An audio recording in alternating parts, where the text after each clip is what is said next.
jurisdiccional. Más que nada apuntan a cuestiones administrativas, reglamentarias, cuando hablamos del Consejo de la Magistratura, y cuando hablamos del jurado de enjuiciamiento tiene que ver con potestades disciplinarias, ¿no? Destitutivas. Y ya lo vamos a ver que más allá que sería una especie de juicio político el jurado de enjuiciamiento, es de naturaleza política, no de naturaleza jurisdiccional. Por eso decimos que no tiene la potestad, ¿sí?, de dirimir controversias aplicando el derecho. Sí hará en algún caso algo similar, pero con naturaleza política y no con naturaleza jurisdiccional. ¿Sí? Dicho esto, avanzamos con el Consejo de la Magistratura. ¿Sí? Y como yo les dije, el Consejo de la Magistratura está consagrado en el artículo 114 de nuestra Constitución, y ese artículo está conformado por 2 párrafos más 6 incisos. ¿Sí? Algunos artículos a mí me gusta abordarlo párrafo por párrafo para que se puedan comprender. Así que si alguien tiene el artículo 100, la Constitución y el artículo 114 en vistas, le voy a pedir que por favor leamos el primer párrafo, únicamente el primer párrafo. Leo, doctor. Dale. Soy Sandra. Bueno, Sandra, te escuchamos. Bueno, ahí vamos. El Consejo de la Magistratura, regulado por una ley especial sancionada por la mayoría absoluta de la totalidad de los miembros de cada Cámara, tendrá a su cargo la selección de los magistrados y la administración del Poder Judicial. Bueno, a ver, vamos a analizar esto, Okay. Vamos a tener algunas consideraciones básicas en cuanto a esto. Lo primero que nos dice, el Consejo de la Magistratura será creado y regulado por una ley especial aprobada por la mayoría absoluta de los miembros de cada Cámara. A ver, esta es la fórmula que utiliza el Constituyente del 94 para reglamentar todos los nuevos institutos que fueron apareciendo como consecuencia de la reforma. Llámese la iniciativa, llámese la consulta, ahora en este caso el Consejo de la Magistratura, y entre un rato vamos a ver que cuando hablemos del jurado de enjuiciamiento también, ¿sí?, nos va a remitir a esta ley. Con lo cual podemos decir que la reglamentación de este instituto, el Consejo de la Magistratura, y también podemos sumar al jurado de enjuiciamiento, se tendrá que hacer, será reglamentado por una ley que el propio constituyente requiere, ¿sí?, una mayoría agravada, no la simple mayoría, sino una mayoría absoluta. Punto 1 a tener en cuenta. Y después este mismo artículo nos va a marcar, ¿sí?, las atribuciones, en 2 grandes categorías, ¿sí? El constituyente determina cuáles son las atribuciones del Consejo de la Magistratura. Ahí dice la selección de los jueces de los tribunales inferiores. ¿Sí? Nosotros ya vimos hace 15 días cómo se designaban los ministros de la Corte, ¿sí?, que era una atribución del Poder Ejecutivo con acuerdo del Senado. Acá vemos, ¿sí?, o según el texto constitucional, dice que la atribución va a ser la de la selección de los jueces de los tribunales inferiores. Yo hago una aclaración acá. Si bien la Constitución nos dice que es atribución en cuanto a seleccionar a los magistrados, yo lo que aclaro que en realidad la atribución es de la preselección. ¿Sí? Y ahora vamos a ver por qué digo una preselección y no una selección. Porque en realidad lo que hace el Consejo, ¿sí?, participa activamente, pero no termina definiendo quién va a ser el que va a ocupar ese cargo vacante o ese cargo que ha sido creado recientemente. Y también habla de la administración. Cuando hablamos de la administración hablamos de recursos, ¿no? Que esto después trajo algunas diferencias entre el Consejo de la Magistratura y la Corte Suprema, ya que hasta el momento, ¿sí?, era el único que administraba como cabeza del Poder Judicial, que lo sigue siendo además por otro lado. y el tema de la administración. ¿Alguna duda con respecto a esto? Si hay dudas con respecto a la preselección o selección, en 2 minutos vamos a disipar esas dudas. Vamos a pasar al segundo párrafo. Profe, Sí. ¿La selección de los magistrados de dónde? ¿De la Corte o de los tribunales inferiores de o los de los dos? No. A ver, vuelvo con esto. Acá nos dice de los tribunales inferiores y es de los tribunales inferiores, porque recuerdan que nosotros cuando dimos la clase la otra vez de la Corte Suprema de Justicia de la Nación, hablamos de cómo se elegían los miembros, ¿sí? Que era una potestad del Ejecutivo con un acto complejo federal porque necesitaba del acuerdo del Senado en sesión pública convocada al efecto. ¿Sí? Artículo 99, inciso 4, primer párrafo. Ahora hablamos de un proceso. Perfecto. Yo digo, de todos aquellos magistrados que no sean de la Corte. ¿Sí? Pero no, ya veremos que no los selecciona directamente, sino lo que hace es una preselección. Sigamos con el segundo párrafo que tiene que ver con algo que ustedes tenían que hacer. Bien, ahí vamos. El Consejo será integrado periódicamente de modo que se procure el equilibrio entre la representación de los órganos políticos resultantes de la elección popular, de los jueces de todas las instancias y de los abogados de la matrícula federal. Será integrado, asimismo, por otras personas del ámbito académico y científico en el número y la forma que indique la ley. Serán sus atribuciones. ¿Corto ahí? No, hasta ahí vamos. Los Okay. incisos los dejamos para después. A ver, Okay.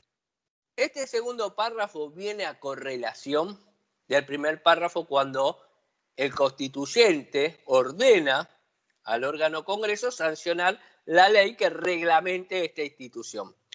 Pero el constituyente acá ya le baja algunas premisas de mínima que debe tener el Congreso a la hora de sancionar esta ley reglamentaria. ¿Sí? ¿Cuáles son esas premisas? Lo primero que nos dice, y acá nos marca una gran diferencia con los órganos que veníamos viendo, ¿sí? En cuanto a que ese consejo será integrado periódicamente. ¿Qué es esto de periódicamente? Justamente que sus cargos no serán tan duraderos. ¿Se acuerdan cuando hablamos del Poder Judicial, de los jueces que duraban mientras dure su buena conducta y hasta los 75 años? Esto no sucede acá. Bueno, de por ahí le adelanto un poquito según las leyes que fueron apareciendo, ¿sí? Hoy en día el Consejo, o mejor dicho, los consejeros durarán en su cargo durante un periodo de 4 años y podrán ser reelectos únicamente cuando dejen pasar un periodo de por medio. A diferencia de los magistrados que duraban mientras duraba su buena conducta, artículo 110. ¿Sí? Esto ya es una premisa que le va poniendo, o sea, la ley que reglamente al Consejo de la Magistratura no podría prever una continuidad, o mejor dicho, una no periodicidad en cuanto a los consejeros. Y además, sigue agregando el constituyente, marca, no dice el número, pero sí nos dice los segmentos, ¿sí? De dónde deben provenir aquellos consejeros, en representación de qué segmentos. Y acá nos dice, los representantes políticos producto de la elección popular. ¿Quiénes son los funcionarios que se eligen mediante elecciones? Diputados, senadores y el Poder Ejecutivo. Bien, entonces, ese es un segmento que nos marca. ¿Sí? Ahora, ¿es el único que nos marca? No, nos marca el segmento de los jueces federales y también de los abogados con matrícula federal. ¿Sí? Asimismo, dice, punto seguido, asimismo, por también representantes de los órganos académicos y científicos. O sea, la ley que reglamente al Consejo de la Magistratura tiene que contemplar todos estos segmentos. Parecería que a los tres primeros, cuando digo magistrados, cuando digo los resultantes de las elecciones populares de los órganos políticos y cuando digo abogados en matrícula federal, como que le dan un papel protagónico, por eso del punto seguido, y después dice, y asimismo, académicos y científicos, lo cual parecería que se le da un papel secundario. ¿Sí? Ahora, todos estos nichos de donde provienen los consejeros en representación de sus pares, acá marca una palabrita muy clara, que tienen que mantener el equilibrio.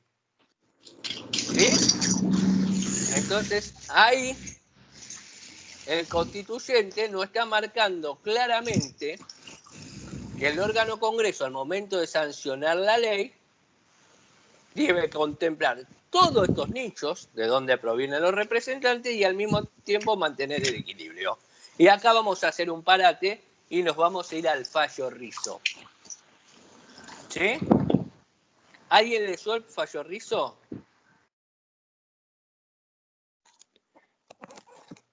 Sí, profe. Bien, a ver. Tomás, Sí. ¿podrás contextualizar un poquito del fallo Rizzo para que nos sigan los compañeros y hagamos algunas críticas en cuanto a... Bien, no al fallo sí. en sí mismo, ¿no? Sí, Pero voy a al hacer el sistema y intento. demás. Año 2013, creo que se sancionó una nueva ley que modifica la ley reglamentaria del Consejo de la Magistratura, que en ese momento puede que sea la 24937. No, a ver, te hago una aclaración. No, La ley, sí. la ley 24937 fue la primera ley que se sancionó ok. conjuntamente con la 24939 que se publicaron juntos, que es una ley correctora de la primera, que corregía algunos errores, algunos déficits en la técnica legislativa. Esa ley Bien. se modificó en el 2006 por la ley 26.080 y luego en el 2013 fue modificada por esta ley que es la 26855. 26855. Bien, Que perfecto. esto en el año 2013 13. Iban a ocurrir las PASO pronto, cuando ya entró en vigencia, y lo que sucede en este fallo es que se pide la inconstitucionalidad de ciertos artículos de esta nueva ley porque se dice que iría en contra del artículo 114 en principio, más que nada por el hecho de esta palabra del equilibrio de la representación de los órganos políticos, y además se puede hablar de esa intromisión en el poder judicial, porque digamos que el Consejo de la Magistratura es un organismo que pertenece al ámbito del Poder Judicial, pero si nosotros sometemos a votación popular a los jueces, es decir, que los jueces estén en las listas de los partidos políticos, se estaría como desequilibrando la división de poderes, ya que, bueno, que un juez esté ligado a un partido político podría, acontecer en algún tipo de imparcialidad, tal vez. A ver, bueno, algo muy más. bien, hasta acá viene muy bien la síntesis que estás haciendo, Tomás. Te voy a congelar un segundo, después te voy a seguir apoyándome en tu lectura, pero quiero hacer una previa en cuanto a este. Como bien decía recién Tomás, el tema era por la nueva conformación, ¿sí? del Consejo, ¿sí? Era uno de los motivos. Otro de los motivos era que se ponía, digamos, acá en pugna, era la representatividad, cómo los consejeros llegaban a ser consejeros. ¿Sí?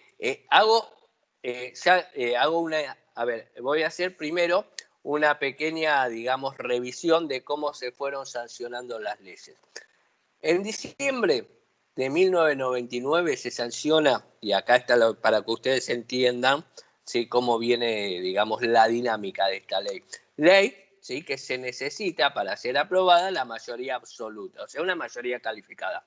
Por ende, para ser modificada esa ley, también necesita la misma mayoría. La verdad es que desde el 94 a fines del 99, sancionar esta primera ley de la creación del Consejo de la Magistratura llevó mucho trabajo en cuanto a formar esos consensos para que se pueda definir. En aquel consejo originario, ¿sí?, mediante la creación de la ley 24937 y su correctora 24939, ¿sí?, el Consejo de la Magistratura estaba conformado por 20 miembros, ¿sí? Uno de ellos era el presidente de la Corte Suprema de Justicia de la Nación, quien a la vez iba a ser el presidente de la Corte, que era muy útil para armonizar, ¿sí?, y que puedan convivir este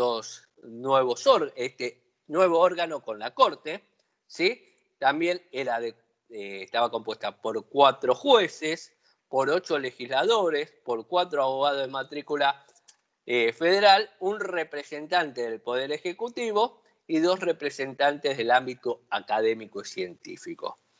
20 miembros en total. Perfecto.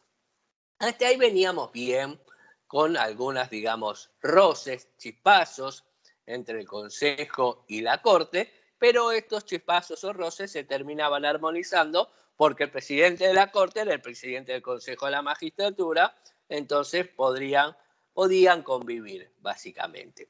Allá por el año 2006, ¿sí?, se sanciona una ley, la 26.080, que modifica sustancialmente tanto la conformación como el funcionamiento, ¿sí?, del Consejo de la Magistratura. Esta ley, la 26.080, ¿sí?, fue promovida por aquel momento, ¿sí?, por la presidenta de Asuntos Constitucionales de la Cámara del Senado, ¿sí?, en su calidad de senadora, en aquel momento por la doctora Cristina Fernández de Kirchner, ¿sí?, bajo uno de los principales fundamentos, ¿sí?, que manifestaba para la reforma, era que justamente la cantidad de miembros, 20, aquella ley, ¿sí?, muchas veces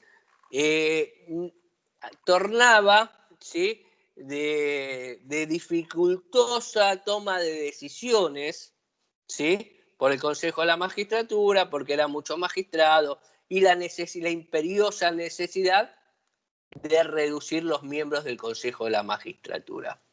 Es así que esa ley se sanciona, el número de miembros pasa a ser de 20 a 13, ¿sí?, y queda compuesta por 3 jueces de matrícula federal, 6 legisladores, ¿sí?, 3 diputados y 3 senadores, un diputado y un senador por la, 2 diputados y 2 senadores por la mayoría, 1 diputado y un senador por la primer minoría, ¿sí?, 2 abogados de matrícula federal, uno con domicilio real en el interior del país, un representante del Poder Ejecutivo y uno del ámbito académico y científico, ¿sí? Acá estirpa, ¿sí?, esto de que el presidente de la Corte sea el presidente del Consejo de la Magistratura.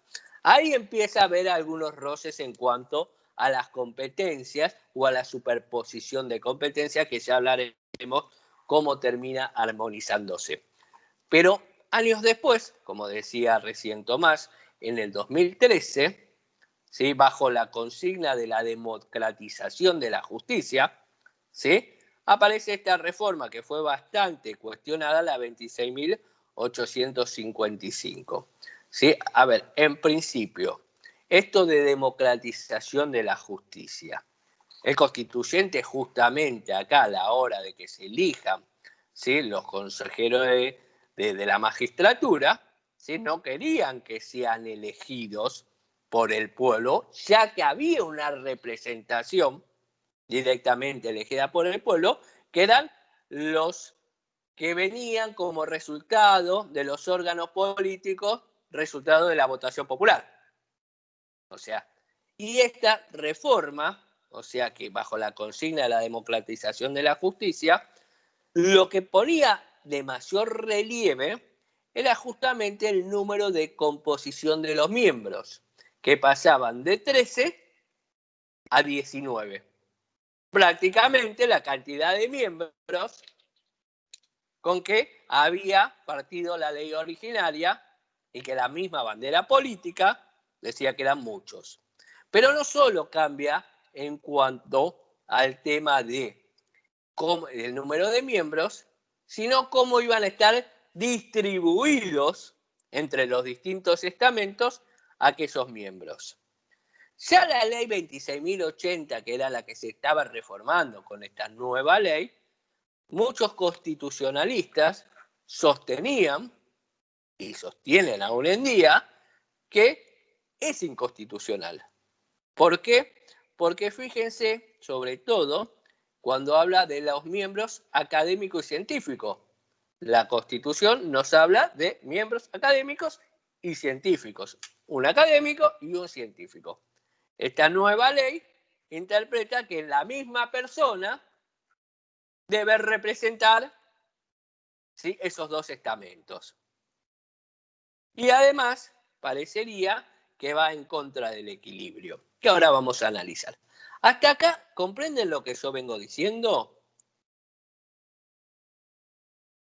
Sí. Sí, doctor, se entiende. ¿Alguna duda?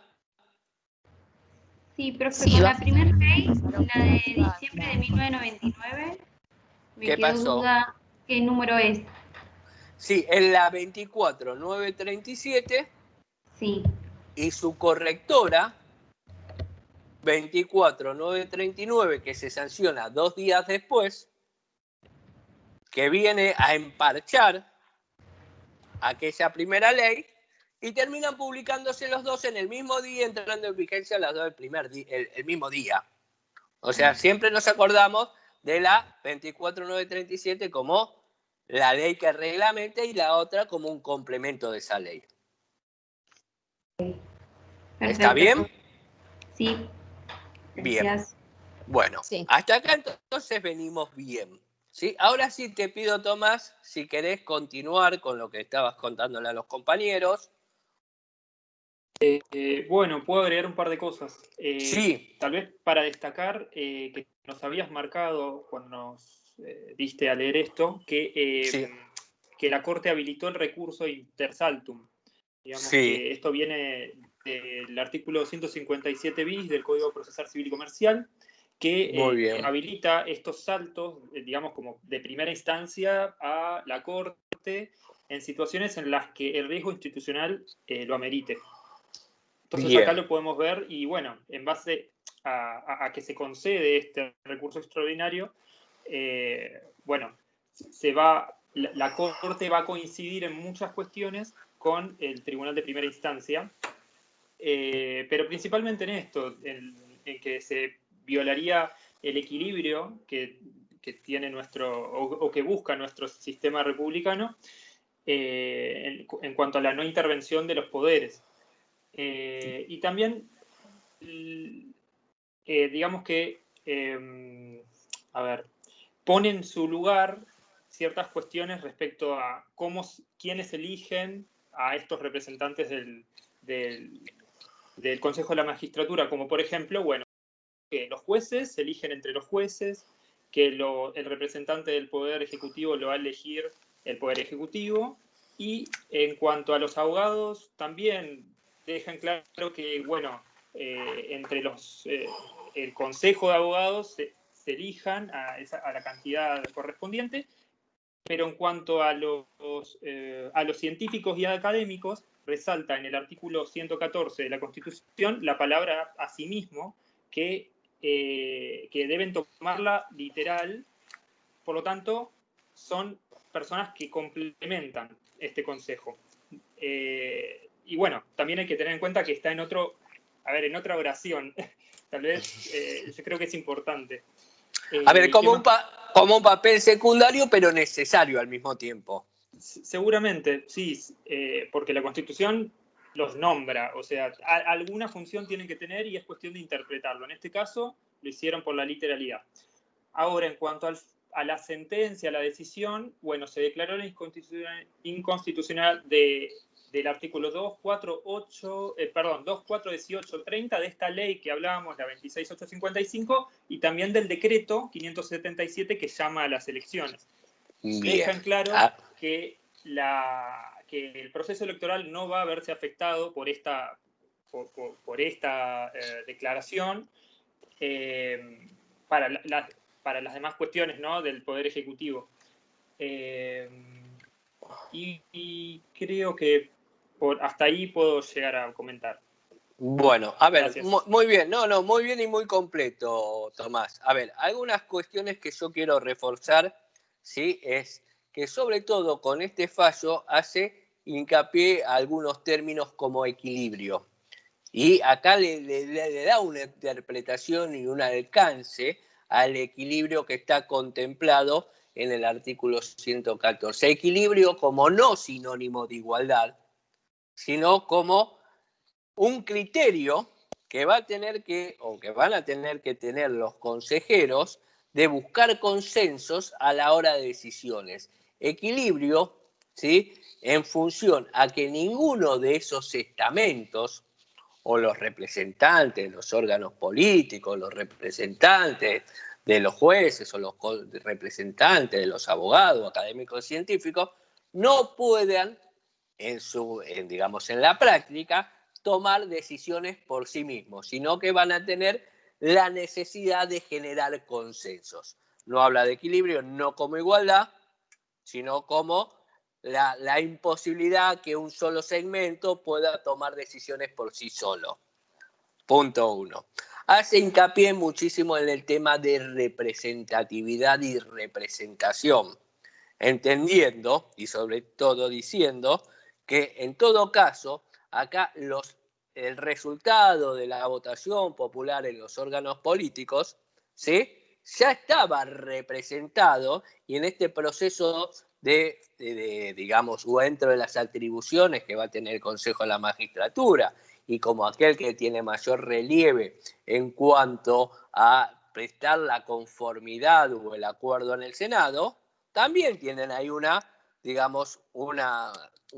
función necesaria en el proceso de formación, diciendo en todo caso, si hay que disminuir algún número de representantes, que sea los resultados de los órganos políticos y no otro. Y habla en cuanto a la representación y representatividad, ¿sí?, en cuanto a que para ser representados por alguien, ¿sí?, uno tiene que ser parte de aquellos que, o mejor dicho, el que es representado el representante tiene que formar parte de los representados, ¿sí? O sea, que sea elegido por sus propios pares para que efectivamente, ¿sí?, hagan una representatividad del segmento al que pertenecen, ¿sí? A ver, sintéticamente, ustedes son todos estudiantes de la Universidad de La Matanza, ¿sí? Supongamos que mañana hay elecciones, ¿sí?, para autoridad del Centro de Estudiantes de la Universidad de La Matanza. ¿Entre quién le parecería lógico, ¿sí?, que elijan a los representantes del Centro de Estudiantes? ¿Quiénes deben elegir? Los propios estudiantes de la Universidad de La Matanza. ¿Resultaría lógico que abran esa elección para todos los estudiantes universitarios del país? No. ¿Para todos los ciudadanos del país? No, mucho menos. Si va a ir alguien en representación de un segmento, tienen que ser elegidos por otro segmento. Y además, esto complica un poquito más la situación, porque como recién nos decía Tomás, ya te doy la palabra, Gabriela. Como decía Tomás, la elección de estos grupos querían llevarla por elecciones nacionales, ¿sí? Y le ponía el requisito que debían estar en una lista sábanas de aquellos partidos políticos y no coaliciones, partidos políticos puros, que tengan representación por lo menos en 18 provincias de nuestro Estado Nacional. ¿Cuántos había en ese momento? ¿Cuántos partidos políticos? Eran 2. El Partido Justicialista, ¿sí?, que era la bandera política de los gobernantes de turno del Poder Ejecutivo, y el Partido Radical, que venía destruido de las últimas elecciones nacionales. Creo que había sacado el 2 o 3%. ¿Sí? Para colmo de males, como decía, tenían que ir bajo un lema partidario. Y estos obedecían, digamos, no digo no necesariamente, pero una de las mayorías de la característica, de la atribución más importante, era participar en el proceso de preselección de los jueces. ¿Sí? Jueces que al mismo tiempo, según la carta de la ley orgánica de los partidos políticos, tienen prohibido afiliarse a un partido político. ¿Entienden lo retorcido de todo esto? Y la imperiosa necesidad de resolver, y por eso el per saltum, antes de las elecciones nacionales de medio término, que faltaba muy poquito para celebrarse. ¿Sí? Entonces, por eso se habilita y la Corte termina, ¿sí?, hablando de representatividad, termina hablando de equilibrio, ¿sí?, y termina hablando justamente de que esto que se vende bajo la democratización de la justicia, justamente no era lo que se buscaba, o que no era lo que buscaba el constituyente a la hora, ¿sí?, de crear esta institución, que justamente lo que buscaba era acotar de cierta manera el poder del Ejecutivo a la hora de designar magistrados. ¿Vamos bien hasta ahí? Ahora sí, Gabriela, te escucho. ¿Me escucha ahí, profesor? Ahora te escucho. No, tengo una sola duda con referencia. La 26855, ¿cumplió el proceso de sanción de ley o fue un decreto? Sí. No, No. Cumplió el proceso. Fue una ley a iniciativa del Ejecutivo, como muchas veces que se sancionaron que cumplió con el proceso, cumplió con las mayorías, ¿sí? Lo que no cumplió fue con el mandato del constituyente. Sí, claramente, O sea, porque claro, ya vulneraba la independencia del Poder Judicial, porque si tenían que estar afiliados a un partido, ya ahí tenés un problema. Y había un poquito de distorsión en la finalidad que se buscaba. Claro. ¿Sí? O sea, el procedimiento de formación y sanción de la ley fue el correcto. Fue debatido, fue cuestionado, hubo movilizaciones, pero se sancionó la ley. Bien. De acuerdo a como lo establece la Constitución. Lo que pasa es que termina reglamentando contrario a lo que dice el mismo 114 de la Constitución. Claro. Ahí está el problema, no en el procedimiento. Perfecto, gracias. ¿Sí? Bien, ¿alguna otra duda para poder seguir? Bueno, mediante la sanción del fallo Rizzo, como se lo conoce, ¿sí?, lo que hace el fallo Rizzo, y como decía recién Tomás, declara inconstitucionales, ¿sí?, algunos de los artículos de esta ley, que sobre todo tienen que ver, ¿sí?, con el tema de la forma de elección y también con la nueva conformación, con la cantidad de miembros. Ahora, ¿qué pasa? Justamente al cambiar los miembros, y ahora voy a adelantar algo, dentro del Consejo de la Magistratura funcionan, o funcionaban y siguen funcionando, distintas comisiones específicas, que depende de la temática, entran por comisión primero y después se terminan definiendo, ¿sí?, definiendo en cuanto a la toma de decisiones en el plenario del Consejo. Pero al modificar la cantidad de miembros, también modificaba las comisiones, lo cual, al declarar inconstitucional esta modificación de miembros, la Corte remite a la ley anterior, que ya estaba tildada inconstitucional, pero no había llegado a esto, y así todo era menos inconstitucional que esta, ¿sí?, y terminan cayendo y volviendo al funcionamiento de las comisiones anteriores y a la formación que estaba contemplada en la ley 26.080 con 13 miembros. Sí, Limberti, Delfino, tenés la mano levantada. Sí, profe, disculpe, cuando empezó a explicar lo de las comisiones ahí adentro ya me perdí y no lo pude seguir. Bien, ¿Me podés volver a bien. explicar? Sí, a ver. Ahora vamos, por ahí cuando terminemos de desarrollar el artículo lo vas a entender mejor, pero lo adelanto para que no quede colgado. Dentro del Consejo de la Magistratura, que está compuesto por 13 miembros y cuyas funciones principales son la preselección, según mi criterio, de los jueces de los tribunales inferiores y de la administración del Poder Judicial, digamos, para la toma de decisiones en cuanto a las atribuciones que el constituyente le confiere al Consejo, ¿sí? Va a haber 4 comisiones, según la ley 26.080, que es la que funciona. ¿Qué es esto de las comisiones? Que para, digamos, para abordar, para estudiar, para avanzar con alguna temática, ¿sí? Primero entra por comisiones, las comisiones analizan, de acuerdo a cuál es la temática, y después sacan un dictamen, el cual lo llevan al plenario del Consejo, donde sí están los 13 miembros.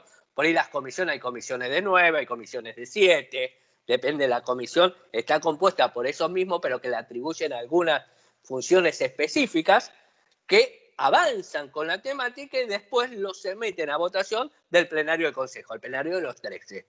¿Sí? Dentro de estas comisiones, según la 26.080, que es la ley que está hoy vigente, digamos, y la que no estamos manejando, hay una comisión que es la de selección de magistrado y de la escuela jurídica, se llama así. Hay otra comisión que se llama de administración financiera, hay otra comisión que es disciplinaria y de acusación, y hay una cuarta comisión que es de reglamentación y de organismos auxiliares a los efectos que se necesiten, digamos, ¿no? Entonces, depende qué es lo que se necesita, entra por esas comisiones, hacen un adelanto, ¿sí? Hacen un dictamen, investigan, estudian la situación y después lo someten al plenario del Consejo para que estos decidan para cómo toman esas decisiones en cuanto a la temática que le compete, ¿sí? Ahora, la ley, la 26.855, que se declara inconstitucional en algunos artículos, ¿sí? Modificaba la cantidad de miembros y esto repercutía en los miembros de cómo se iban a componer esas comisiones y cuáles serían las votaciones que necesitaban cada una de las comisiones. Borrado esa conformación, esto tiene un efecto dominó, ¿sí? ¿Sí? En cuanto a cómo se iban a componer o conformar las distintas comisiones. ¿Se entiende? Bien. Perfectamente, profe, mil gracias. No, por favor, sigamos adelante entonces. Entonces, bueno, esto es lo que termina definiendo el fallo Rizzo y hay una cuestión más para ir cortando con el fallo Rizzo, que además deberían haberlo leído todos, pero seguramente después de esta explicación se van a quedar esta noche leyéndolo. Bueno, no me la juego, pero tengo esperanza que así suceda. Además, hay una particularidad con respecto a esto, ¿sí? En cuanto a que la inconstitucionalidad de determinados artículos rompe un poquito con los efectos del control de constitucionalidad que nosotros veníamos viendo desde la primera clase, que por lo general tienen efectos interpartes, ¿sí? En este caso, en ser algo de fondo, termina teniendo un efecto erga omnes. ¿Se entiende? Bien. Volvemos al Consejo de la Magistratura. Seguimos en el Consejo de la Magistratura. Hicimos este paréntesis para saber cómo se compone, de dónde sale de la ley, ¿sí? Y además esto de que tienen que mantener el equilibrio entre los distintos estamentos que son necesarios, ¿sí?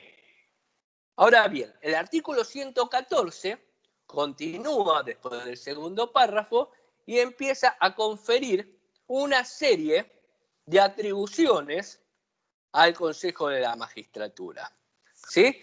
Más precisamente, son 6 incisos.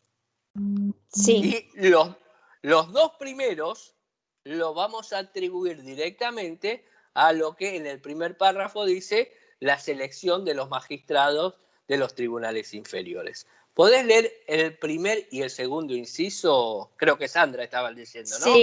Sí, doctor, cómo no. Bien. El primero, entonces, seleccionar mediante concursos públicos los postulantes a las magistraturas inferiores.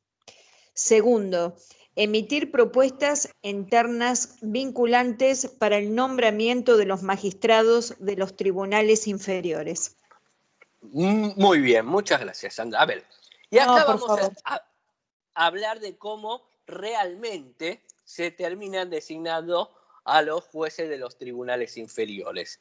Lo primero que hace ante una vacancia de un cargo de juez o la creación de un nuevo juzgado, necesitamos un magistrado, un juez, ¿sí? Ahí es donde interviene el Consejo de la Magistratura, que va a dar publicidad a la convocatoria o concurso, ¿sí? Generalmente aparece en las páginas judiciales, condición sine qua non, que aparezca en la página del Consejo de la Magistratura, en donde se va a decir cuál es el cargo vacante, ¿sí? En donde se va a decir cuáles son los requisitos para concursar, o las bases del concurso, mejor dicho, ¿sí? Van a dar a publicidad quién va a formar parte de los integrantes del jurado de ese concurso, ¿sí? Y se va a convocar a concurso. El concurso va a consistir básicamente, es mucho más complejo de lo que yo voy a hablar, ¿sí? Pero para hacerlo sencillo y que lo puedan entender, de dos partes, ¿sí? La primera parte, ¿sí? Que va a ser la presentación de pliegos y oposiciones, básicamente, ¿sí? Para hacerlo sencillo, es que los pretendientes a jueces lleven, ¿sí? Sus antecedentes, oposiciones, dije, su currículum, ¿sí? A ver cuáles son los cargos que ocuparon, estudios cursados, posgrado. Me olvidé de decir, cuando dan a publicidad la llamada concurso, también se va a dar a publicidad cuál va a ser la manera de evaluar, no solamente los magistrados, sino cómo ponderarán cada una de las partes de ese concurso, ¿sí? Entonces ahí presentarán todos sus legajos, sus antecedentes, los llevarán, ordenarán para ver quiénes están mejor calificados para ese cargo vacante, ¿sí? Obviamente que ese es un juzgado, un ejemplo civil, tendrán que tener mayor, se le ponderará mayores especializaciones en ese fuero, si intervino como digamos, secretario de algún juzgado, cuál fue su carrera judicial, si viene la parte privada también cuáles son sus antecedentes, y después viene la segunda parte que es, ¿sí? Un examen de idoneidad. Básicamente el examen de idoneidad es la prueba, ¿sí? Le van a tomar una evaluación, ¿sí? Le darán un tiempo, ¿sí? Y ahí responderán. En base a la ponderación que hacen a cada uno de estos elementos o estas partes digamos, del concurso, ¿sí? Se tendrán una nota, ¿sí? Y de aquellos tres que están mejor calificados, es de donde provendrá, ¿sí? Esa terna vinculante. Limberti, levantaste la mano y te escuchó. Sí, profe, perdón. Esta es una pregunta un poco más por curiosidad personal, ¿no? Pero, ¿qué te preguntan? No sé si usted tuvo la oportunidad de saber, pero ¿qué te pueden preguntar? O sea, que una ley, te van a tomar el Mira, ¿qué? no, a ver, yo nunca concursé para juez y nunca lo voy a hacer, ¿sí? Que quede claro, no me interesa.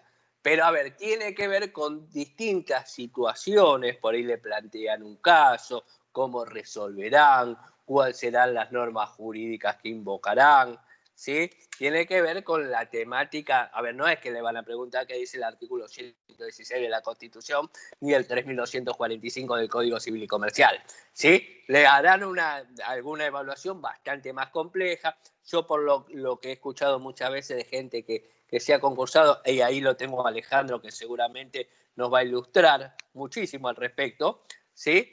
Tiene que ver con distintas situaciones de carácter jurídico y situaciones que deberá resolver posteriormente si llega a la judicatura. Alejandro, somos todos oídos y queremos aprender. No, puedo comentar un par de experiencias que tuve porque la universidad me envió a alguno de estos concursos y son exámenes que son resolver 2 casos en un lapso de 8 horas. O sea, el examen eran casos. Estábamos, en ese momento se estaba concursando por federales que son de mucha materia. Yo tengo muy mala señal hoy.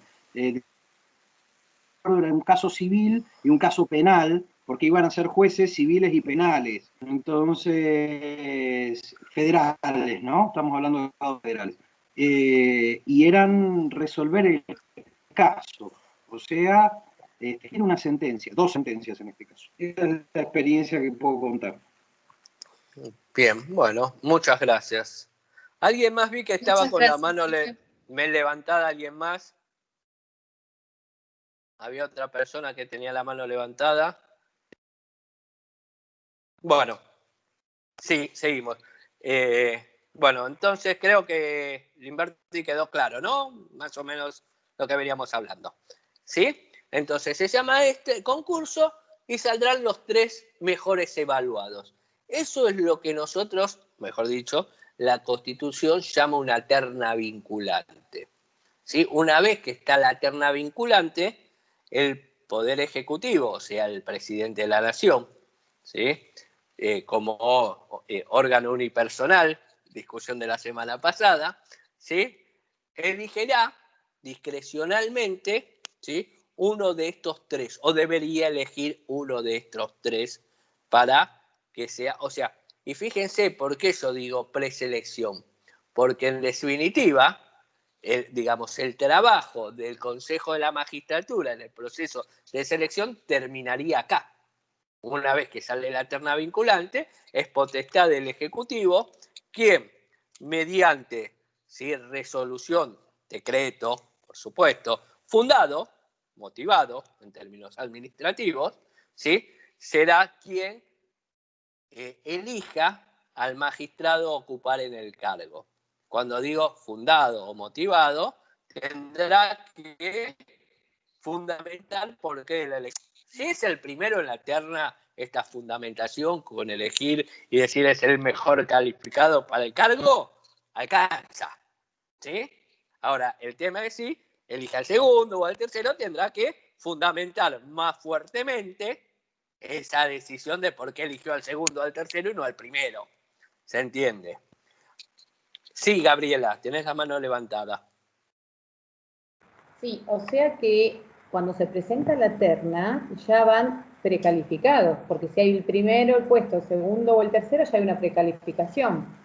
O Sí, va claro. una terna y él se elige entre cualquiera de los 3 por una, o sea, no sé si estoy clara en la pregunta, porque si es una terna, yo me imagino, estas 3 personas pueden ocupar el puesto. Ahora por lo que usted me dice que el presidente tiene que justificar si elige al segundo o al tercero el motivo del por qué, teóricamente entonces el primero sería el más calificado. A ver, lo que yo digo, en cuanto al concurso fue el que mejor nota obtuvo. Sí, en cuanto al concurso es el primero, el mejor calificado. Vale, claro. Pero puede, a ver, seguramente la elección del Ejecutivo, y acá que quede entre nosotros que no nos escucha nadie, ¿sí? Tendrá un tinte más político, ¿sí? que de capacidad. Por ahí el primero no me gusta porque, qué sé yo, lo identifico con la bandera política contraria. Esto no lo puedo poner en la motivación, claro está, ¿sí? Tendré que decirle que si bien no es el mejor calificado, de acuerdo a los antecedentes que tiene y los estudios, y entiendo que esto y lo otro, y le buscará la vuelta, ¿sí? Pero los 3 están calificados ahí. A ver, lo que hizo en realidad, si bien se buscaba acotar el poder discrecional del Ejecutivo, lo acotó, digamos, parcialmente. Porque dentro de ese margen... Y hay otra cuestión. Muchas veces el Ejecutivo termina no eligiendo a nadie. A mi gusto y a mi criterio, ¿sí? Una inconstitucionalidad por omisión. Porque muchas veces termina dejando vencer ese concurso y llaman a nuevo concurso. Entonces la pregunta, ¿la terna vinculante es realmente vinculante? Claro, no, porque por ahí No hay sé. alguien que no sea del partido y entonces deja caer el puesto como para una nueva terna, a eso te refieres. Y sí, y para no prorrogar debería. las subrogancias, porque, a ver, son Claro. intereses políticos del juego de la política, ¿no? Que estamos acostumbrados a ver, no importa quién sea, ¿no? Porque esto lo vamos viendo desde el 94 en adelante, ¿no? Pero bueno, es lo que pasa. A eso se lo dejo a criterio de ustedes, futuros abogados, que empiecen a buscarle la vuelta jurídica. ¿Cómo, digamos, reprocharían esa situación o cómo apoyarían esa situación? Tenemos los dos caminos. Como abogados somos de Boca y de River al mismo tiempo, depende de quién venga y nos pague, ¿no? Es así. Así que bueno, ese es el trabajo del abogado también. Bueno, entonces, seguimos hasta ahí. Nosotros tenemos ya la terna vinculante, el Poder Ejecutivo, en virtud del artículo 99, inciso 4, segundo párrafo, ¿sí? Va a designar dentro de esa terna vinculante quien entienda, ¿sí? Hola, ¿sigo en línea? Hola, hola. Sí, profe, se escucha bien. Sí, profe. No, porque me quedaron congelados por un ratito. Sí. A ver, según esa terna vinculante, elegirá discrecionalmente a uno, lo fundará, pero ¿se termina ahí el procedimiento? No. Tiene que ir a prestar el acuerdo del Senado. También en sesión pública, en este caso no habla el artículo de que se convocará al efecto, como sí en los magistrados de la Corte, que habíamos hablado de una sesión especial. Y el acuerdo del Senado ya no será por 2/3 partes de los presentes, sino por simple mayoría. Y recién ahí, cuando hay acuerdo del Senado, ya podemos decir que le falta un pasito más, que sería prestar juramento al juez para que formalmente asuma su función. Acto formal que a veces pudo ser discutido por la imperiosa necesidad de que entre urgente a su función y que por ahí no exista la posibilidad rápida de prestar esa formalidad del juramento. ¿Sí? Entendiendo que para que el proceso esté completo y que no pueda ser, digamos, reprochado por nadie, hay que cumplir con todos y cada uno de estos pasos. ¿Estamos hasta ahí? Profe, mi consulta es la siguiente. En este caso, usted dice que es el Poder Ejecutivo, el presidente, el que hace la selección de estos 3 postulandos y Sí. va a la sesión pública. A ver, de los 3 no, de entre los 3. Entre los 3, selecciona entre los 3 y el mismo presidente es el que va a la sesión pública del Senado. ¿Esto lo hacen con cada juez que hacen la elección? Esto deberían hacerlo con cada juez que hacen una selección para ocupar una vacancia de un cargo, sí, o de una vacancia o la creación de un nuevo juzgado, ¿no? O sea, lo llevaría a la tarea el presidente, no lo hace un integrante del Poder Ejecutivo, porque pienso, el presidente iría a cada sesión pública cada juez que se elija. No es que el presidente vaya al Senado. ¿Sí? El presidente, mediante un decreto dentro de las atribuciones que tiene, acá en este caso en el 99, inciso 4, mediante el decreto escogerá alguno de la terna vinculante y ese decreto luego lo mandará al Senado para que el Senado preste su conformidad o no. No es que tenga que ir personalmente y estar en el... No, nunca lo vi hacer esto. No, Él lo manda, sí, me parecía como que era imposible que suceda. Listo, ahora lo comprendí mejor. no sé si dije esto, si lo dije, me rectifico, no va al Senado, ¿sí? Simplemente manda ese decreto designando. Y el Senado después lo someterá a deliberación y posterior votación. Debiase tener, bueno, gracias. Debiase tener la mano levantada. Y en el caso de que el Senado no preste conformidad, ¿cómo continúa el trámite? Y se llamará nuevamente a un concurso. Ah, ok. Gracias. Sí. Se cae el concurso, se cae la designación y como el juego de la oca empezamos de cero. Qué cosas viejas que digo, la mayoría no deben ni saber del juego de la oca. Ya me mandé 2 o 3 viejazos en la clase. Bueno, bueno, sepan disculpar, es la edad. Bueno, continuamos, ¿sí? Inciso 3. ¿Quién lo lee? ¿Lo leo? No tengo problemas, ¿eh? Dale. Leo, bárbaro. Dale. Administrar los recursos y ejecutar el presupuesto que la ley asigne a la Administración de Justicia. Bueno, a ver, este inciso trajo varias fricciones entre el Consejo y la Corte. ¿Por qué? Porque cuando habla de administrar, habla de los recursos del Estado, ¿sí? Y administrar también tiene que ver con otros nombramientos que no tiene que ver con los magistrados, ¿sí? El personal, la designación.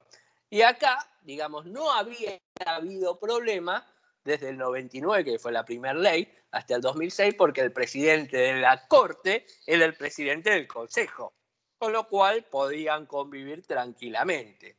En el 2006, que se rompe con esta estructura, desaparece el presidente de la Corte en función del Consejo de la Magistratura, empiezan a friccionarse y a disputarse quiénes iban a administrar. El argumento de la Corte era: yo lo venía haciendo acá, el 108 dice que soy la cabeza del Poder Judicial, ¿sí? El Consejo de la Magistratura se agarraba tanto del primer párrafo, cuando dice que es una atribución la de administrar, conjuntamente con este inciso que termina complementando la idea. Empezaron las acordadas de un lado, las acordadas del otro, la acordada 4 del año 2006 del Consejo de la Magistratura, que se atribuía, digamos, estas potestades. Por otro lado, la acordada 4 de la Corte Suprema, y la cuestión se termina resolviendo, acordada va, acordada viene, ¿sí? ¿Y por qué esto? Porque el artículo 113 nos decía, ¿sí?, que correspondía a la Corte Suprema la administración, el nombramiento de todos los empleados del Poder Judicial, donde tras de un nombramiento, ¿qué tiene que haber? Una cuota o una partida arancelaria, ¿sí? ¿Cómo se termina dirimiendo esta cuestión? Que la Corte Suprema de Justicia se queda administrando y nombrando a todo el personal que hace al órgano Corte, entendiendo que el órgano Corte, digamos, si bien son 5 los magistrados, hay centenares de personas trabajando en la Corte, ¿sí? Con muchos recursos, y vamos a ver, y el Consejo de la Magistratura administrando y nombrando a todos los nuevos empleados y los que ya estaban del resto de los órganos, o sea, de los tribunales inferiores, del Consejo de la Magistratura y del jurado de enjuiciamiento. Ahí es donde se termina armonizando esta situación. ¿Terminan los roces? No, no terminan los roces, porque los roces siguen hasta el día de hoy, ¿no? Por supuesto. Pero bueno, sacando el tema dinero de por medio, por ahí se achicaron esos roces, disminuyeron algunos. ¿Vamos bien hasta ahí? Bien, vamos al inciso 4. Dice, ejercer facultades disciplinarias sobre magistrados. Bien, a ver, esto de ejercer funciones disciplinarias sobre los magistrados es el Consejo de la Magistratura que, de acuerdo a los distintos procedimientos, denuncias que se hace, que las puede hacer, digamos, cualquier particular ante el Consejo, la superintendencia de cada una de las materias también pueden empezar un proceso, digamos, disciplinario contra un magistrado, en realidad los que toman las decisiones en cuanto a le aplicamos una sanción o no, es el Consejo de la Magistratura, ¿sí? Que pueden ir sanciones desde llamado de atención, ¿sí? Apercibimientos ante el plenario del Consejo, suspensiones, multas, y hasta puede llegar a dar lugar a la iniciación de un jurado de enjuiciamiento, la iniciación a un proceso de destitución. ¿Sí? Esto dentro de las, digamos, atribuciones disciplinarias que tiene el Consejo. Como les decía antes, empezará por una comisión, ¿sí? La comisión, en este caso hay una comisión de disciplina que está compuesta por 9 de los 13 miembros, que tienen que votar por 2/3 partes para que pase al plenario y luego lo define el plenario en todo su conjunto. Las decisiones siempre importantes las toma el plenario, ¿sí? Pero para que lleguen al plenario van pasando por las distintas comisiones. Hay alguien que levantó la mano y la bajó. Sí, profe, era más por una pregunta personal también. Todos los que trabajan en la magistratura, ¿tiene que ver con las personas que se abocan a la rama de procesal o estaría confundiendo el tema? Discúlpame, pero no entendí bien la pregunta. Con esto que hablaba de lo disciplinario, Sí. entendía que procesal tiene que ver con la reglamentación de cómo se manejan. O sea, la pregunta es si alguien se aboca más a eso, a lo procesal, podría... No, a ver, tiene que ver con el funcionamiento de todo el órgano judicial menos la Corte, ¿no? Nosotros hablábamos el otro día de causales de remoción, ¿sí? Pero puede haber, digamos, sanciones menores. A ver, si me aguardan un segundito, ya les digo, yo tenía por acá algunas cuestiones que las anoté porque el otro día estábamos hablando justamente de esto, ¿sí? En cuanto al mal desempeño y la mala conducta, ¿sí? Por ejemplo, infracciones a las normas legales y reglamentarias en materia de incompatibilidades, el trato incorrecto con abogados, peritos, auxiliares, actos ofensivos al decoro de la función judicial, sin asistencias reiteradas, la falta o negligencia del cumplimiento de los deberes y obligaciones establecidas en el propio reglamento de funcionamiento de la justicia. ¿Sí? Ustedes verán que serán todas, digamos, cuestiones que no son compatibles en principio con la función y el decoro que deben tener los magistrados, pero por ahí que no tienen, digamos, una envergadura tal para ser removidos. Entonces pueden aplicar sanciones menores. ¿Se entiende? Ok, perfecto. Bien. A ver, tengo un mensaje ahí, no me mandan ni nada. Bueno, ¿hasta acá vamos bien? ¿Una especie de multa que se les hace? No, puede ser una multa. A ver, yo tengo apercibimiento, advertencia, apercibimiento, y hasta se le puede imponer una multa del 30% de sus haberes. También se los puede suspender y hasta poder comenzar con un proceso de destitución. Digo comenzar, porque en realidad la destitución o no, ahora lo vamos a ver, lo hace el jurado de enjuiciamiento. Claro. ¿Sí? Gracias. Y tiene que ver y guarda directa relación, ¿sí?, con lo que vamos a ver ahora, el inciso 5, si mal no recuerdo. Sí. Decidir la apertura del procedimiento de remoción de magistrados, en su caso ordenar la suspensión y formular la acusación correspondiente. Bueno, a ver, cuando hablamos de sanciones no es, digamos, si bien la mayor sanción es la remoción, ¿sí? Quien dispone de la remoción no es el Consejo, sino el jurado de enjuiciamiento.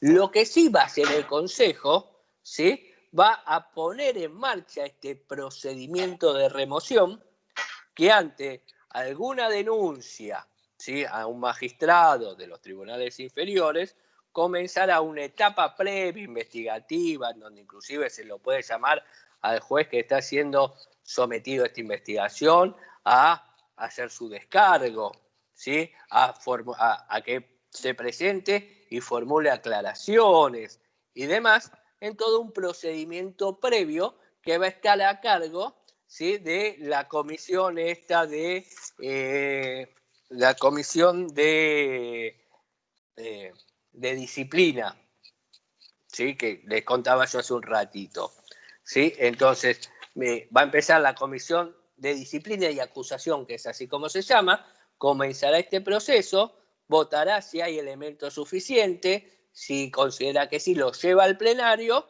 ¿sí? El plenario vota sobre ya una acusación más formal, con elementos, con pruebas, inclusive hasta con el descargo que pudo hacer el juez, y ahí votará si sí o no lo eleva al jurado de enjuiciamiento para que comience con un proceso de destitución, ¿sí?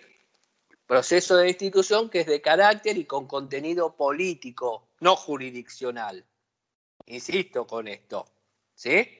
Entonces, a partir de ahí, de este procedimiento, ¿sí?, vendríamos a hacer, o mejor dicho, el Consejo de la Magistratura actuaría como una especie de fiscal, si lo quieren ver así, que acusa al magistrado, y el jurado actuaría como una especie de tribunal que va a decidir si destituye o no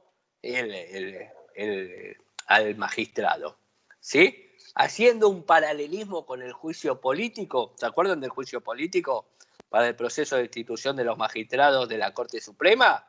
Haciendo un paralelismo, ¿sí?, el Consejo de la Magistratura actuaría como actúa digamos, la Cámara de Diputados en aquella acusación, ¿sí?, y el jurado de enjuiciamiento actuaría como hace senadores en el juicio político. Para que lo puedan ver la figura, más o menos, ¿no? ¿Sí? Sí. ¿Alguna Sí. pregunta? Porque veo manos que se levantan y que se bajan.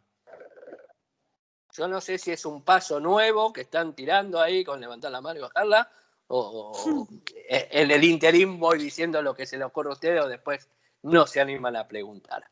Bueno, ¿vamos hasta ahí? ¿Vamos bien? Sí. Profe. Sí, profe. Bien.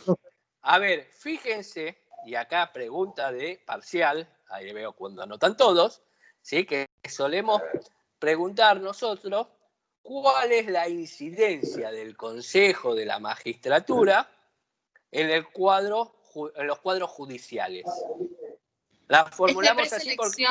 ¿Es la preselección de los jueces de primera instancia? ¿Sería? A ver, yo diría que son el inciso 1, 2, 4 y 5. A ver, cuando digo incidencia, porque de alguna manera, directa o indirectamente, van a incidir tanto en cómo se nombran como en cómo se remueven. El cuadro judicial no tiene que ver con la fotito del juez, ni de la Corte, ni del Palacio de Justicia, sino cómo quedan conformados, ¿sí?, los distintos tribunales inferiores. Seguimos. Entonces sería ¿Sí? 1, 2 y 6.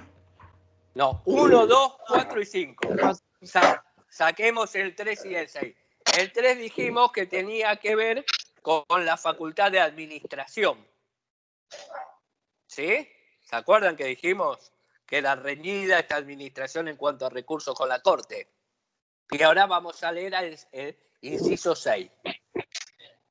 Sí. Bien, dale. Sí, dictar los reglamentos relacionados con la organización judicial y todos aquellos que sean necesarios para asegurar la independencia de los jueces y la eficaz prestación de los servicios de justicia. Perfecto. Esto más que nada refiere a las facultades reglamentarias. La potestad que tiene el Consejo de dictar acordadas.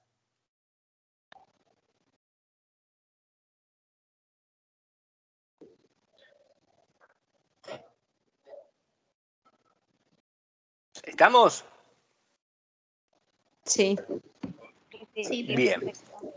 ¿Alguna pregunta con consejo de la magistratura? Y si no consejo, cerramos acá.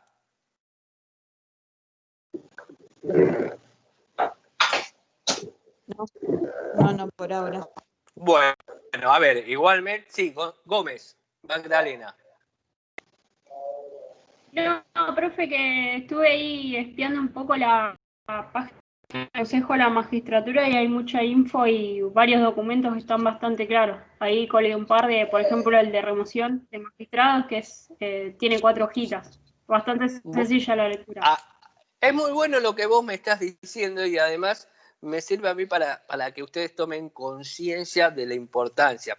O sea, en esta página del Consejo tiene un montón de páginas, hay muchísima información, ¿sí? Normalmente ustedes van a ver que hay concursos, salvando la diferencia porque nosotros estamos viendo Derecho Constitucional Federal, también funciona en paralelo, digamos, el Consejo de la Magistratura a nivel bonaerense, y que muchas veces es el que convoca a concurso para todos aquellos que quieren entrar a trabajar en el Poder Judicial.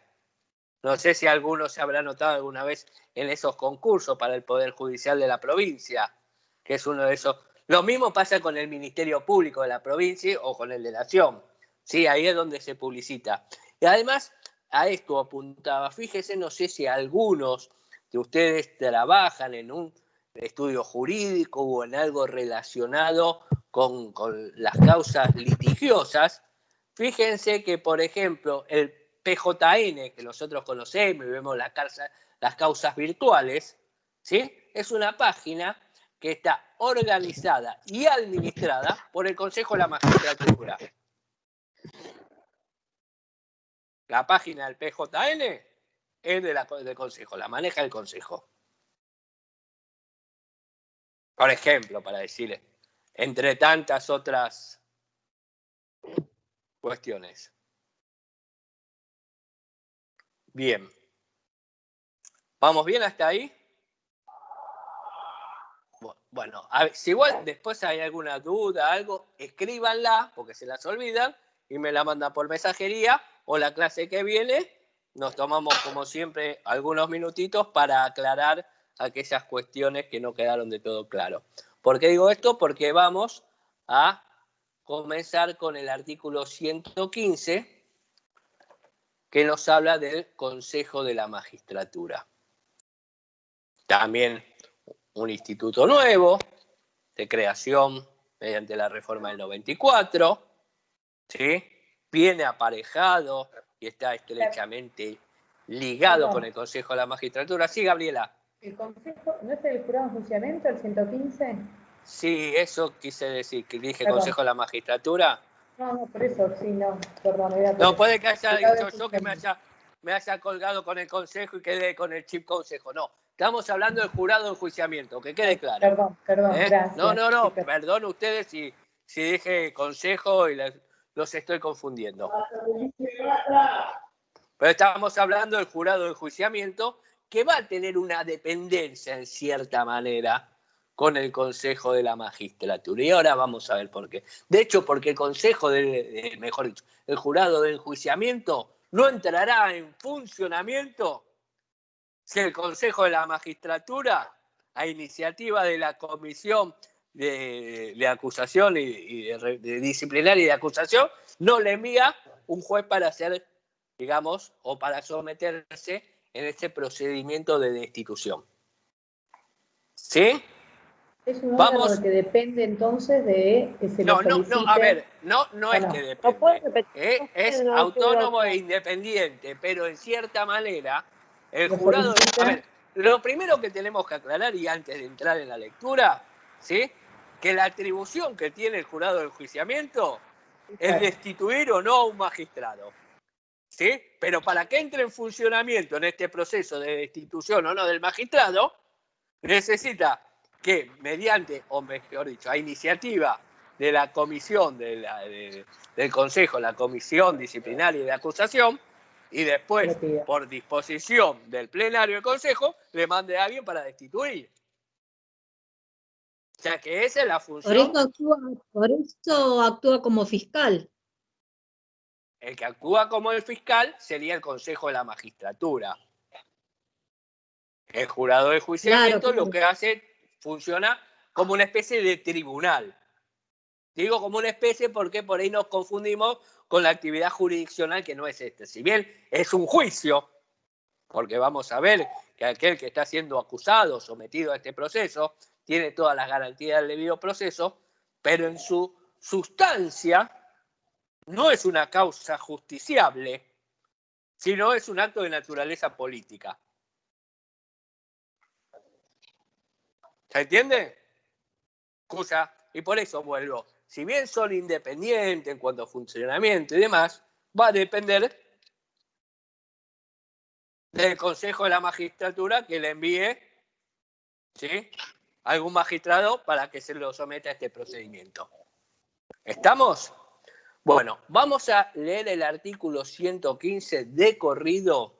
Lo que le voy a pedir a quien la lea, que no lo haga como el correcamino, porque voy a ir metiendo bocadillos, no lo vamos a analizar párrafo por párrafo por una cuestión de tiempo, voy a ir metiendo bocadillos y después voy a intentar desarrollar las ideas centrales. ¿Sí? Bien. Bien. Sí, sí. Bueno, ahí vamos. Vamos. Los jueces de los tribunales inferiores de la Nación. Solo tribunales inferiores, no corte. Ahí dice, claro. Disculpa, yo te dije que te iba a meter bocadillo en el medio. Sí, está. Serán removidos por las causales expresadas en el artículo 53. Más la del 110 que ya hablamos. Exacto.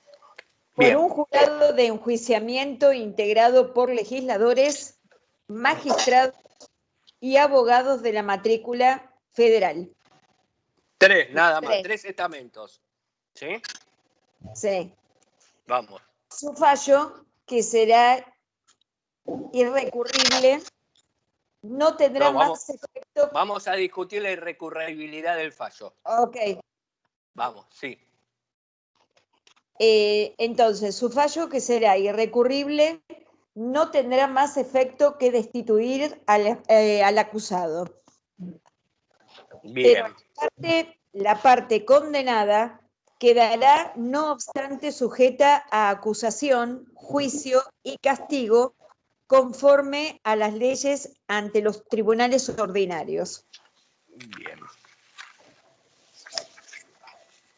Bien.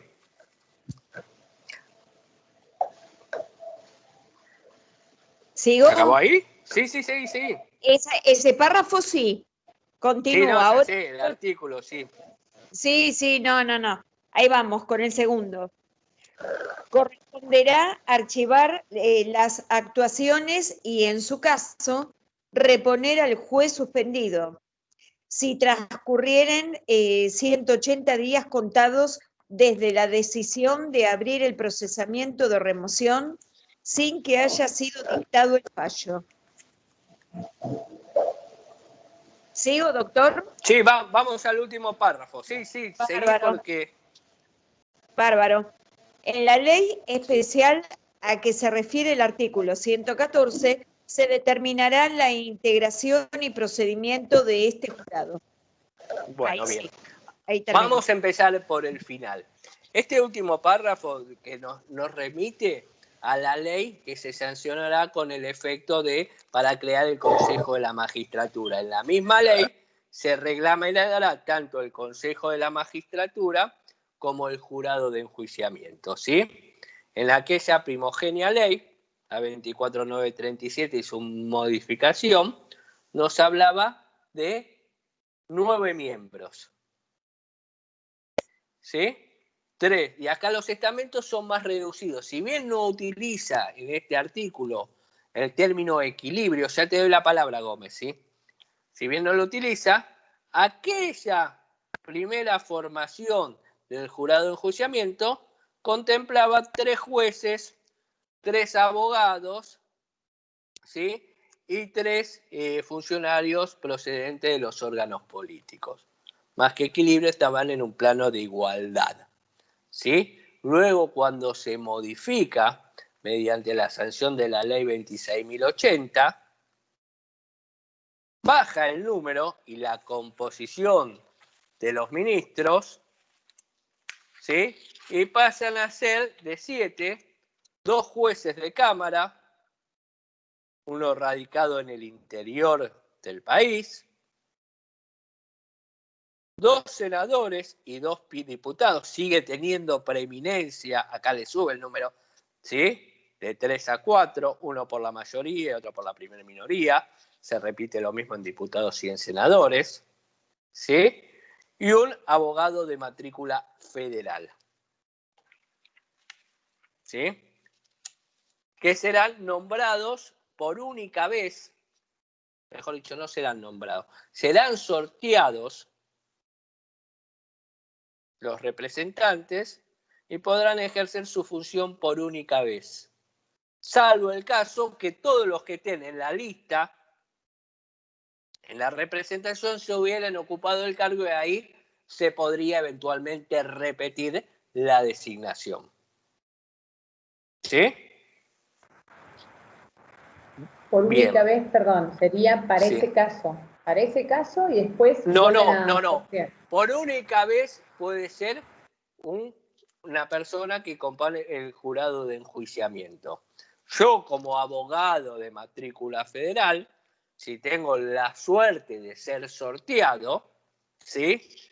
Ocuparé, y ahora veremos, este no es, digamos, un órgano permanente, ¿sí? Lo que voy a aclarar. Cuando digo no es un órgano permanente, no. A ver, el órgano existe y están las designaciones que van a ser sorteados todos los años en el mes de julio y de diciembre y que serán proyectados y entrarán en funciones del 1 de enero al 30 de junio y del 1 de julio al 31 de diciembre. ¿Sí? Pero si no tienen ningún magistrado para enjuiciar, no estarán, digamos, sesionando, trabajando, nada. Únicamente se reunirán a los efectos de que pueden llevar adelante ese juzgamiento. Y antes de seguir le voy a dar la palabra a Gómez, que la tengo ahí con la mano levantada y se va a calambrar. No, profe, una consulta. Sí. Si una vez está denunciado y... Se te corta todo, Gómez, no llegué a escuchar, la verdad. Si podrías formular nuevamente la pregunta, ahora estás congelada. Porque en el reglamento de la Comisión de Disciplina y Acusación...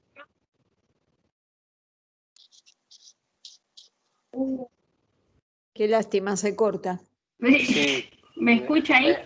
Ahora te escucho, pero empezá de nuevo, porque la verdad no... Qué lástima. Si no, escribí la pregunta. Si un magistrado lo remueve.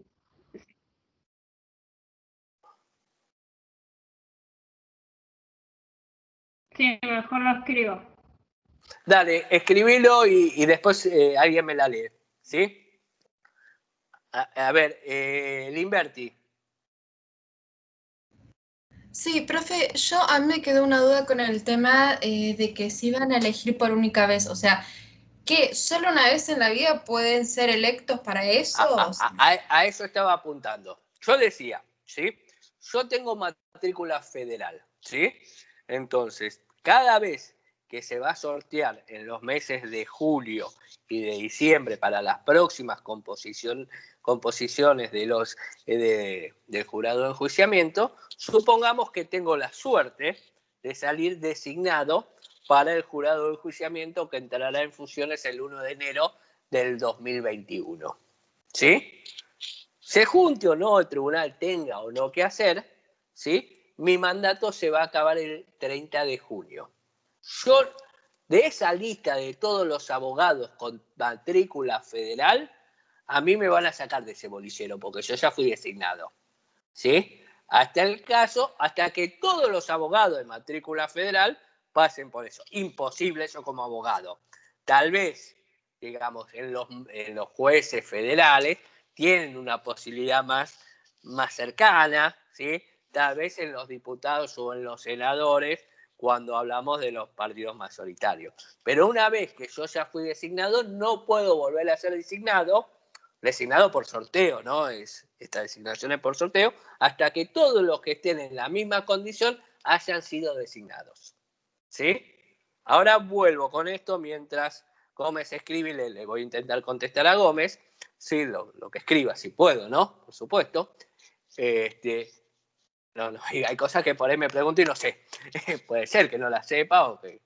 A ver, y con esto que yo decía que no se juntan permanentemente, ¿sí? Supongamos que en este jurado de enjuiciamiento que va del 1 de enero al 30 de junio no pasó nada y el día 5 de junio, por decir algo, el Consejo de la Magistratura me envía un magistrado para que empiece ese proceso de remoción. Entonces, ese tribunal, que ya había sido designado con anterioridad, empieza a trabajar y tiene 180 días, ¿sí?, para llevar adelante la sustanciación de ese proceso. Esto quiere decir que del 5 al 30, 25 días yo deje el cargo, no. Ese tribunal seguirá en funcionamiento hasta que termine ese proceso de destitución o no. Porque no necesariamente es una destitución, porque puede que no. Porque puede que el juez aporte los elementos y demás, si no, no hay proceso. ¿Para qué voy a procesar si ya sé cuál es la final, el fin del cuento? ¿Sí?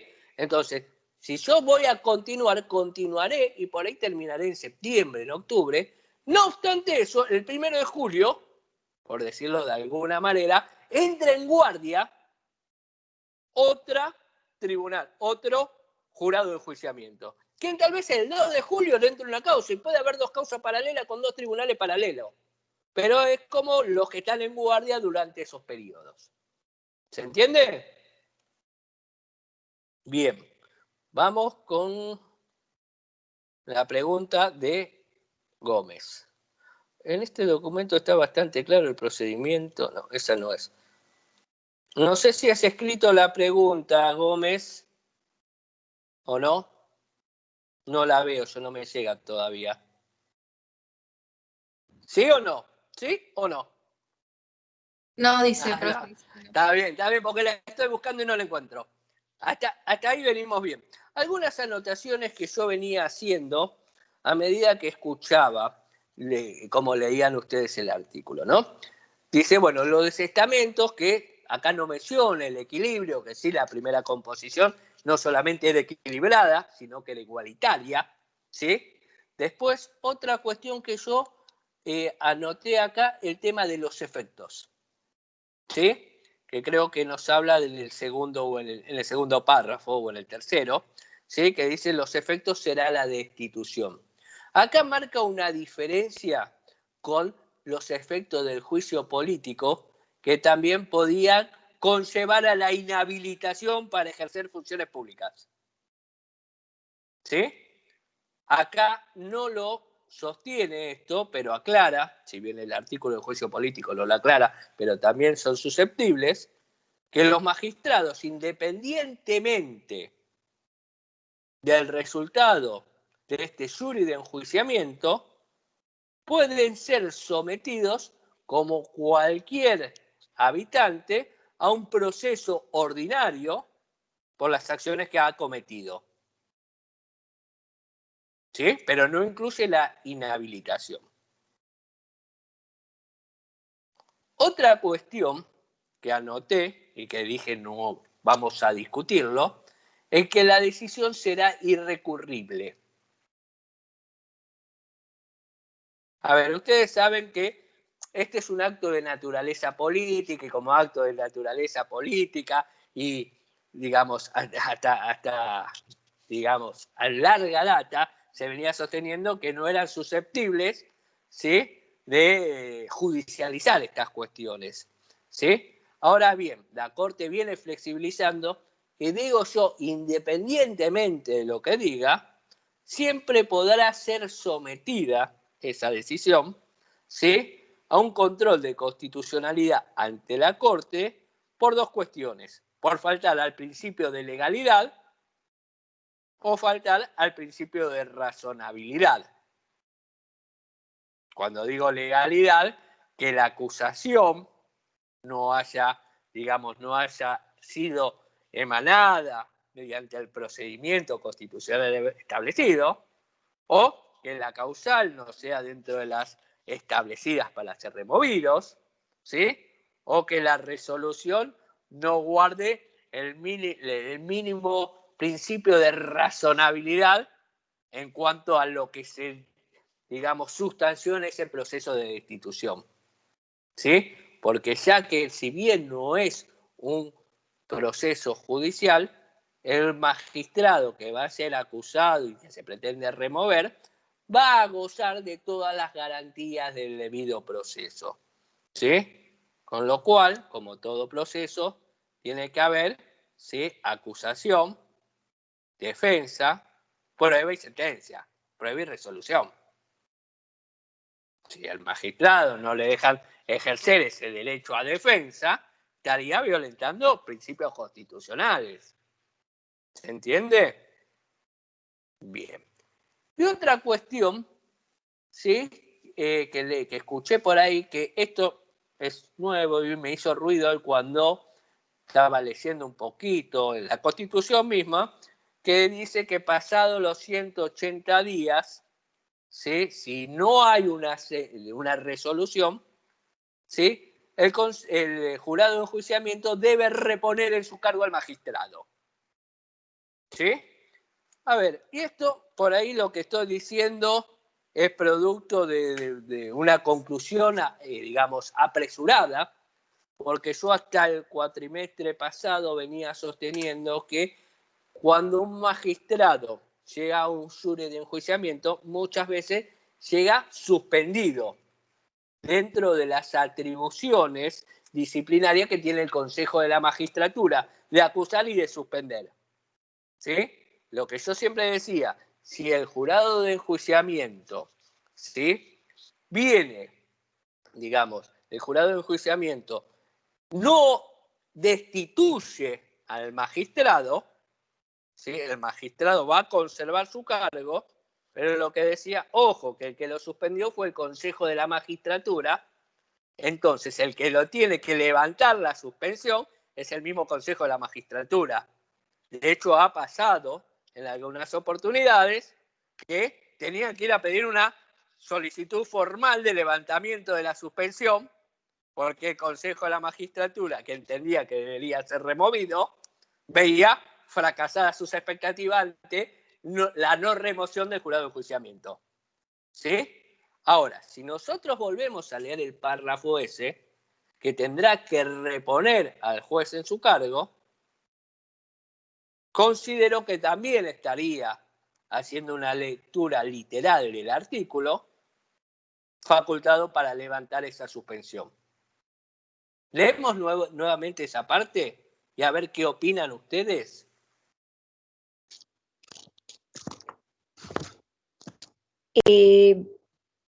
Los jueces de los tribunales inferiores de la Nación serán removidos por las...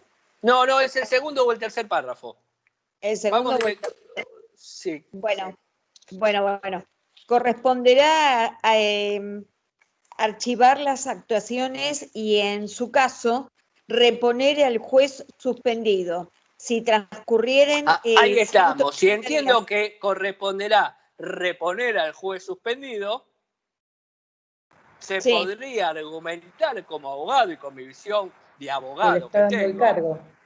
Digo, o sea, no si está suspendido por el Consejo, no importa.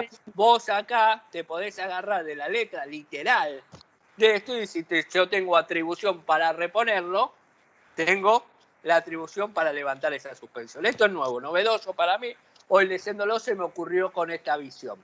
No es lo que dicen los manuales, ojo, Los manuales dicen lo que yo venía diciendo, que la suspensión la tiene que levantar, ¿sí?, el Consejo de la Magistratura, ¿sí?, mediante, ¿sí?, la comisión, ¿sí?, disciplinaria y de acusación. A ver, igual esto que digo, lo digo yo en esta visión y es un poquito lo que nosotros queremos transmitirle a ustedes, el de poner en crisis las normas o ver cómo podemos argumentar en favor de lo que queremos demostrar. ¿Sí? Sí. Gabriela, te estoy escuchando. No, que para mí también, a ver, y hasta suena lógico, porque si, a ver, si mal no lo interpreto, lo que estaría diciendo es, sí, una vez que se decide abrir un proceso, pasan 180 días, no hiciste nada, no hay un fallo, es lógico que entonces vuelva a su cargo. Claro, ¿O no? el problema es que esa sanción... Tengo la potestad de volverlo a poner en su cargo. A ver, lo que yo venía sosteniendo hasta ayer, literalmente hasta ayer, yo venía sosteniendo a ver, en principio una suspensión es una medida disciplinaria, ¿sí? Y una destitución es otra medida disciplinaria. Son dos medidas disciplinarias diferentes. Si la suspensión la dispone, como sostiene la mayoría de los manuales, Geli entre ellos, la dispone el Consejo de la Magistratura, corresponde al Consejo de la Magistratura levantarla. ¿Sí? Ahora, la relectura de este artículo me hace mirar otra cosa a mí. Pero esto por ahí con una visión profesional. Sí, desmuteate, Gabriela. ¿Estás muteada, Gabriela? Ahí está. Pero ahora yo sí. creo que si el Consejo suspende y eleva a el jurado, ¿sí? Para que determine. Sí. Y si el jurado no acciona, el jurado, o sea, también, a ver, si vos le decís como consejo al jurado, decime, y acá están las pruebas y avanzá, y el otro determina que no es culpable, con la misma entonces puede decir, no es culpable, que vuelva a su función. Entonces ahí el consejo tiene que acatar la orden. Porque por algo le dice enjuiciar, y si el otro no toma la decisión que es culpable, entonces le pueden o sea, lo vuelven. Es que normalmente lo que yo venía sosteniendo hasta ayer era que una vez no destituido el magistrado por el jurado de enjuiciamiento, es el que le pide al Consejo de la Magistratura el levantamiento de esa medida sancionatoria, disciplinaria, suspensión. ¿Sí? Hoy lo que digo, por ahí me levanté medio cruzado hoy, puede ser, ¿sí? Los lunes me pegan mal a mí, y entonces puede ser esto que hoy me levanté cruzado.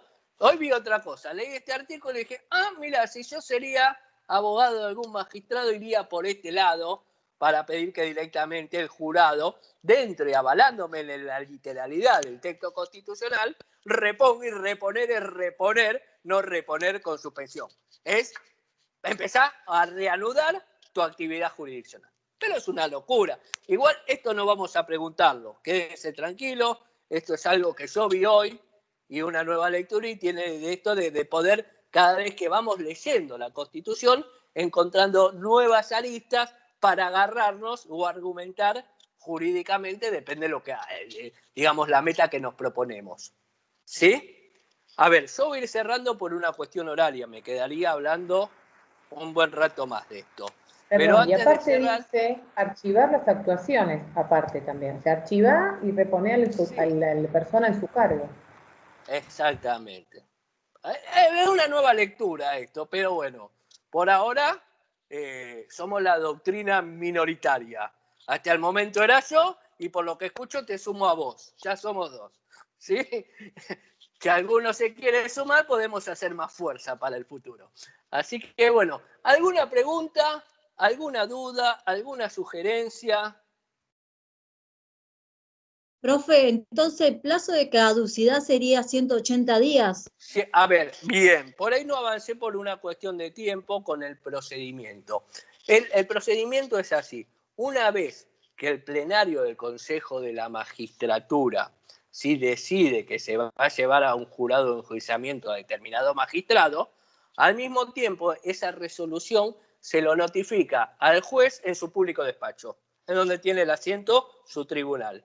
Y al mismo tiempo va al jurado de enjuiciamiento que lo notifica, se juntarán y empezarán a sustanciar este proceso. A partir de ese día, desde que se notifica al magistrado en su despacho, esté o no esté, porque debería estar, y si está suspendido, también se lo notifica ahí, se le corre traslado, ¿sí? Tienen 180 días. Si este proceso, que no lo he desarrollado, les dejo que lo lean ustedes, está muy bien desarrollado en la Constitución comentada de Geli, perfecto, sí está. Fíjense que sea una versión posterior al 2006, así tiene la ley 26.080. A partir de ahí tiene 180 días. Al día 181, ¿sí? Por más que el proceso esté recontra avanzado, ¿sí? Caduca el plazo. ¿Sí? Por más que estén todos los cañones apuntados al magistrado, no lo hiciste en el plazo establecido, caducó, ¿sí? Por esa causal, mejor dicho, no por esa causal, por ese hecho que se lo está juzgando, porque posteriormente se puede repetir la causal, ¿no? Por ese hecho no puede ser nuevamente llevado a un jure de enjuiciamiento. ¿Sí? Bien. ¿Alguna pregunta? Pero, o sea, si es otra causal distinta, sí puede ser enjuiciado, ¿no? No, a ver, no, y inclusive puede ser la misma causal, pero basada en otro hecho. ¿Qué es eso? Supongamos que es enjuiciado por mal desempeño durante el periodo 2019, digamos. Se lo exime de responsabilidad, ya sea porque no juntan los elementos probatorios, ya sea porque pasó el plazo, sea por lo que sea, ¿sí? Se lo restituye a su cargo. Ahora, en el 2020 hizo la misma macana que había hecho antes y que había sido llevado a juicio político, sería la misma causal, pero los hechos son diferentes. Ahí ya no estaría en un doble juzgamiento, sino que estaría en un nuevo juzgamiento por la misma causal, nuevo jurado, pero por otros periodos o por otros mal desempeños que ha tenido. ¿Se entiende? Bueno, gente. Sí, perfecto. Mil gracias, que tengan una muy buena semana para todos y todas y nos estamos viendo Profe, el miércoles una pregunta. nuevamente. Sí. ¿Y el Ministerio Público? Bueno, el Ministerio Público todavía no lo hemos tocado porque estuvimos hasta acá hablando del Poder Judicial y nosotros entendemos que el Ministerio Público, si bien gran parte de sus atribuciones la desarrolla dentro del Poder Judicial, es un órgano independiente y autónomo, ¿sí? Con autonomía funcional y financiera, tal lo establece el artículo 120 y ya lo tocaremos de manera autónoma cuando llegue el caso. ¿Sí? ¿Está? Bueno, gente. Gracias, profe. Recuerden que aquellos que quieren ir a tutorías, las tutorías son los mismos de 6 a 7 de la tarde, me mandan un mail, le mando la ficha y comenzamos por, digamos, ni bien me manden la ficha, comenzamos. ¿Sí? Gratuito, sin obligación ni nada. Mañana a las 6 de la tarde, ¿no, profe? Mañana a las 6 de la tarde. Miércoles, los miércoles. ¿Sí? Gracias. Gracias. Muchas gracias, profesor. Gracias. Un gusto y buena semana. Buena semana, buenas noches. Chao, chao.